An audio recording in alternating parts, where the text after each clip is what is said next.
Bonjour, comment allez-vous? Les vacances d'été commencent en France et aujourd'hui, on va travailler ce sujet dans un petit texte. Avant de commencer, dites-moi en commentaire, est-ce que vous allez partir cet été? Si oui, où? Sinon, pourquoi? Et je vous invite également, si vous êtes déjà au niveau intermédiaire, de travailler ce sujet et de laisser votre texte en commentaire. Je vous invite également à liker la vidéo, à la partager avec vos amis qui souhaitent apprendre le français et de vous abonner si ce n'est pas encore fait. Vous êtes prêts? C'est parti! Bien, ici c'est juste un petit texte. L'objectif c'est de travailler donc le vocabulaire de vacances. Normalement, quand nous sommes en train de planifier nos vacances, on utilise beaucoup les temps du futur. Ici, je vais utiliser surtout le futur proche. Pourquoi? Parce que c'est plutôt une certitude. On utilise le futur simple surtout quand il y a une possibilité, mais pas de certitude, plutôt des hypothèses. On commence? Eh bien, cet été, n'oubliez pas, avant les mots commencent par voyelle, donc c'est masculin avec T. Donc cet été, j'y vais. Donc ici, je vous informe ce que je vais faire, mais pas tout de suite. Donc cet été, je vais aller à la plage. Avec qui? Donc, avec ma famille. Vous voyez que quand vous commencez à écrire un texte, essayez de vous poser des questions. Quand est-ce que je pars? Cet été. Je vais où? À la plage. Avec qui? Ma famille. Donc normalement, ça m'aide à bien trouver les informations que je dois placer dans mon texte. Donc cet été, je vais aller à la plage avec ma famille. Nous allons, donc ma famille, moi, nous allons passer une semaine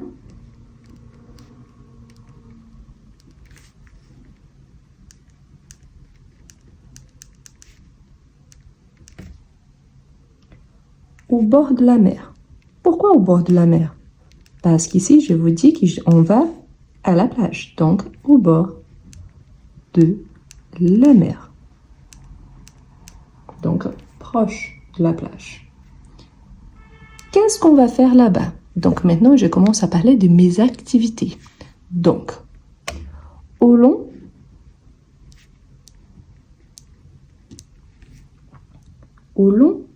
de la journée,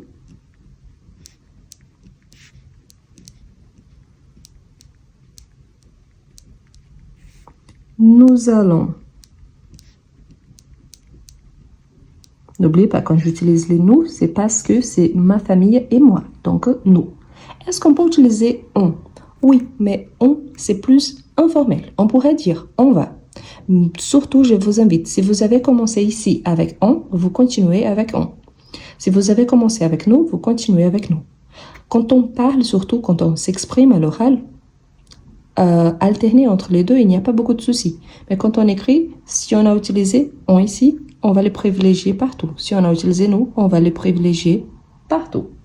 Donc, au long de la journée, nous allons sortir presque tous les jours. C'est-à-dire que j'ai déjà une routine, j'ai déjà un planning de mes activités. Donc, nous allons sortir presque tous les jours. Mais pourquoi tous les jours? Parce que tous les jours. Parce qu'il faut aussi se reposer un peu et profiter de la plage. Donc, nous allons faire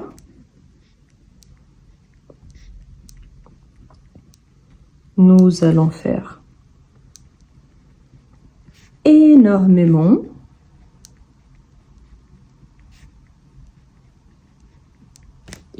quoi? De promenade, parce que c'est ça qu'on aime faire pendant les vacances, ou alors de rester allongé sur le sable. Et nous allons visité le mont Saint-Michel. Ici, avec majuscule, parce que c'est un nom propre. Les monts Saint-Michel. Bien, ici, j'ai déjà les activités de la journée et surtout sur quoi s'est concentrée la visite la plus importante. Ensuite, on a, ça c'est au long de la journée. Donc, les soirs, qu'est-ce qu'on fera? Donc, les soirs, nous allons manger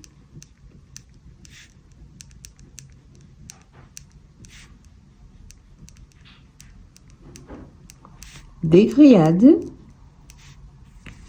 Des grillades. Grillades, c'est du barbecue. Et des glaces. Pourquoi? Parce que normalement, il fait très chaud. Donc, et des glaces.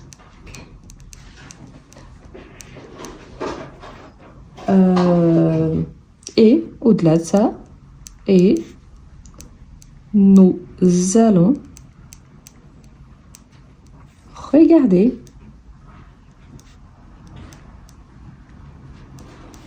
le coucher du soleil, ce qui est excellent quand on est à la plage. Ici, je vous invite, vous avez remarqué que j'utilise toujours le futur proche. Si cette activité elle n'est pas si sûre, vous pouvez alterner avec le futur simple. Par exemple, au long de la journée, nous sortirons presque tous les jours, nous ferons énormément de promenades et nous visiterons le mont Saint-Michel. Ce n'est pas interdit.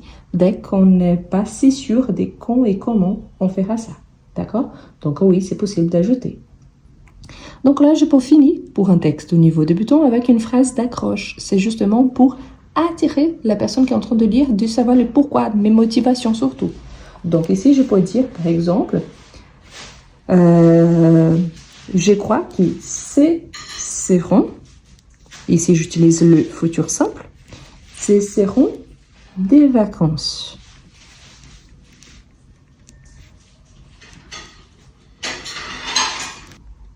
merveilleuses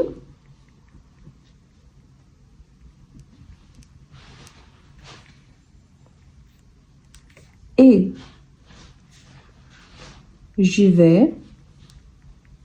vais prendre beaucoup de photos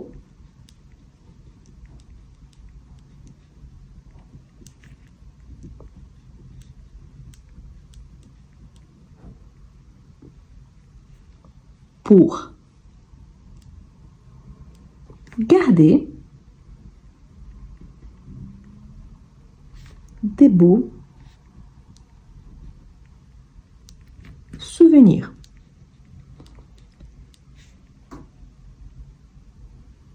Ici, ce qui est intéressant, c'est que vous pouvez alterner. Vous pouvez commencer aussi par une phrase d'accroche. C'est justement pour attirer votre lecteur. Vous voyez que le texte, il n'est pas si long, mais il est plus grand qu'un texte au niveau A1. Ici, donc, il est plutôt au niveau A2. Et pour le transformer au niveau B1 ou B2, il faut juste ajouter plus d'informations. Par exemple, cet été, je vais aller à la plage en Bretagne, en France, avec ma famille, mon père, ma mère, mon mari et les enfants. Donc, nous allons passer une semaine au bord de la mer. J'ai déjà fait des recherches et j'ai découvert que là-bas, il y a des options assez allégeantes pour faire des promenades ou pour ne rien faire et rester allongé toute la journée au bord de la mer. Donc, vous voyez qu'au fur et à mesure que j'ajoute des informations, je peux transformer mon texte facilement. Si vous êtes au niveau débutant, vous avez remarqué donc que j'ai utilisé au long de tout le texte, sauf ici, ce seront. Je pourrais dire ça va être pour continuer à utiliser les futurs proches. Donc, ça va être au lieu de ce seront. Donc, l'objectif ici, c'est j'utilise le présent et le futur proche. Je parle de ma famille, je parle de ce que je vais faire, les activités qui sont prévues. J'ai divisé entre la journée et les soirs. Et en plus, ce que je vais faire, donc, j'aurai beaucoup de Souvenir, pourquoi? Parce que je vais prendre beaucoup de photos. Et voilà notre texte d'aujourd'hui. N'oubliez pas, hein, laissez-moi en commentaire votre texte par rapport à vos vacances. Merci beaucoup et à la prochaine!